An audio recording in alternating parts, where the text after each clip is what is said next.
So hello everyone दोस्तों, क्या हाल चाल आप लोगों का। तो आज है हमारा 1000 वीडियोस की सीरीज का 187 नंबर का वीडियो। सो फ्रेंड्स, आज जो मैंने क्वेश्चन लिया है डिफरेंशियल कैलकुलस का, वो है हमारा find the nth order derivative of ax plus B की होल पावर m, जहां पे हमें कंडीशन गिवन है m is greater than n।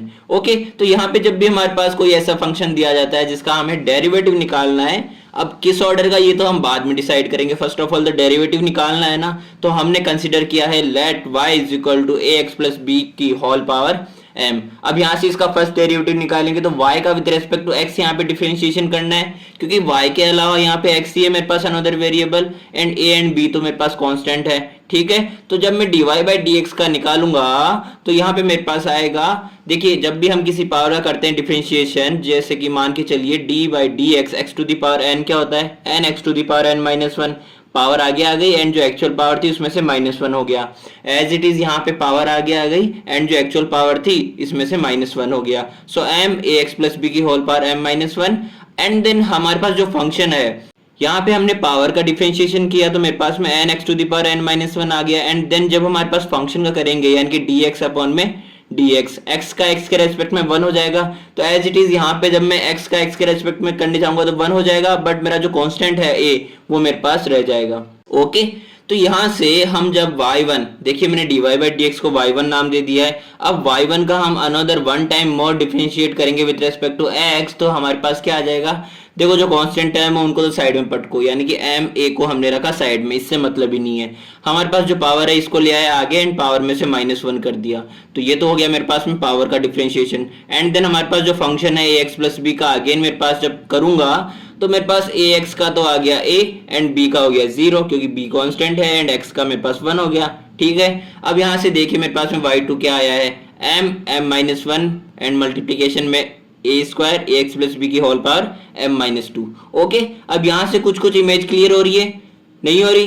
तो चलो एक बार और करके बता देता हूँ। जब हम y3 इट मींस इसका थर्ड डेरिवेटिव निकालेंगे विद रिस्पेक्ट टू x, तो मेरे पास में देखो अगेन यहाँ पे कांस्टेंट टर्म्स को तो साइड में पटको, मतलब ही नहीं है, एंड पावर को आगे ले आया एंड जो एक्चुअल पावर थी उसमें से -1 किया।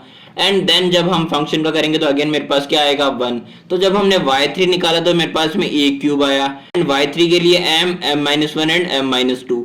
ओके, तो देखिए यहाँ पे क्या फॉलो हो रहा है कि मेरे पास में y3 है तो मेरे पास m-2 तक जा रहा है, एंड मेरे पास में यहाँ पे ax प्लस बी की होल पावर कितने तक जा रही है, m-3 तक जा रही है। तो अगर मैं बात करना चाहूँ यहाँ पे y ऑफ n के लिए, तो क्या कहूंगा कि m-1 m-2 m-3 m-4 ये कहाँ तक जाएगा, n-1 तक, यानी कि यहाँ पे 3-1 यानी कि 2 तक जा रहा था, तो यहाँ पे n-1 तक जाएगा। सो m माइनस ऑफ n-1 आती है इतनी बात समझ में, जिसको हम नेक्स्ट स्टेप में m-n जब हम ब्रैकेट ओपन करेंगे तो क्या आ जाएगा, +1 हो जाएगा यहाँ पे।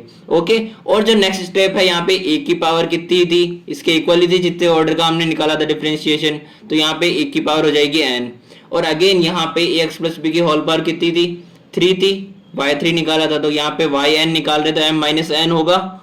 आती है इतनी बात समझ में? अब देखो यहाँ पे हमने जब परम्यूटेशन पढ़ा था तो हमने ये आइडेंटिटी तो पढ़ी ही थी कि जब हमारे पास में n-1 n-2 से लेकर n-r+1 जो है इसको हम कंक्लूड करके लिखते हैं, तो हम कहते हैं कि npr, जिसको हम ओपन करते हैं n फैक्टोरियल अपॉन में n-r का होल फैक्टोरियल। ओके, तो यहां से मैं इस चीज को कैसे लिख सकता हूं, यहाँ पे n की जगह मेरे पास m है, ओके, एंड यहाँ पे मेरे पास r की जगह क्या है, n है। इट मीन्स यहाँ पे m फैक्टोरियल अपॉन में m-n का होल फैक्टोरियल लिख सकता हूं मैं।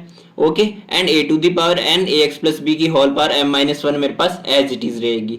अब ये वाली जो है मेरे पास में कंडीशन, ये तब होगी जब मेरे पास में m जो है पॉजिटिव इंटीजर है। ओके, बट जब मेरे पास में m is equal to n हो जाएगा तब हमारे पास में क्या हो जाएगा, y ऑफ n जो है हम लिख सकते हैं y ऑफ m, क्योंकि हमारे पास m is equal to n हो गया है, एंड m फैक्टोरियल अपॉन में m-m फैक्टोरियल यानी कि 0 फैक्टोरियल 1 फैक्टोरियल होता है, तो मेरे पास में m factorial and a to the power क्या हो जाएगा, यहाँ पे m हो जाएगा, n है, एंड यहाँ से जब हम करेंगे m-m तो a की पावर 0 यानी कि ax प्लस b की होल पावर क्या हो गई 0, तो a की पावर 0 क्या होता है, मेरे पास 1 होता है, तो यहाँ से मेरे पास में ये तो यहाँ पे 1 हो जाएगा मल्टीप्लाई में, तो y ऑफ m हम लिख सकते हैं m फैक्टोरियल अब multiplication a to the power m।